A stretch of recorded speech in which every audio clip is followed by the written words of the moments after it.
நான் வந்து நைட்டு வந்து ஒரு 8:45 மணி இருக்கும் உள்ளே இருந்தேன் கடைக்குள்ள.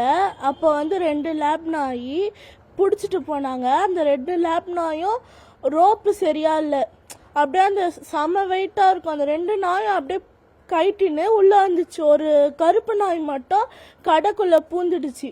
பூந்து என்னை நக்குது, கீறுது, எனக்கு ஒன்றுமே புரியல. ஒரு கட்டை மாரி இருந்தது, அதை வச்சு நான் தடுத்தேன்.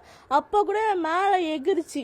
நான் என்ன பண்ணேன், எல்லாரையும் கத்தி கூப்பிட்டப்போ தான் வந்தாங்க. அப்புறம் வெளியே திருப்பி அமிச்சதுக்கப்புறம் திருப்பி பிடிங்கிட்டு திருப்பி எங்கள் வீட்டுக்குள்ளே ஃபுல்லாக போய் பூனைங்கெல்லாம் கடிக்குது. அது மாட்டுட்டு அவன் பிடிக்க சொன்னால் இது குழந்தை இப்படி தான் பண்ணோம் அப்படின்னு சொல்லி அவங்க ரூடாக பேசுகிறாங்க. மேலே எகிரி கடிக்கிற மாதிரி பண்ணுது. ஜொல்லாம் மேலே அப்படியே ஊத்துது. நைட்டு தான் நான் நேற்று போட்டிருந்தேன். அது நைட்டு ஃபுல்லாக ஒரே ஈரம் இதுவாகிடுச்சு, அந்த ஜொல்லு அதெல்லாம் விழுந்து.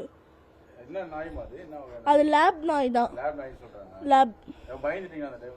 ஆமா, அது அவ்வளோ பெரிய நாய். அது black colour, full and full black colour நாய். ஒரு இவ்வளோ உயரம் இருக்கும். அது மேலே புரண்டது ரொம்ப வெயிட்டு.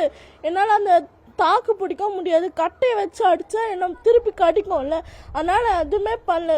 தட்டி விட்டா திருப்பி போயிட்டு திருப்பி வருது, என் மேலே வந்து புரண்டுது. ஆமாம், ரொம்ப அலண்டுட்டேன். நைட்டு ஃபுல்லாக ஒரே ஃபீவர்.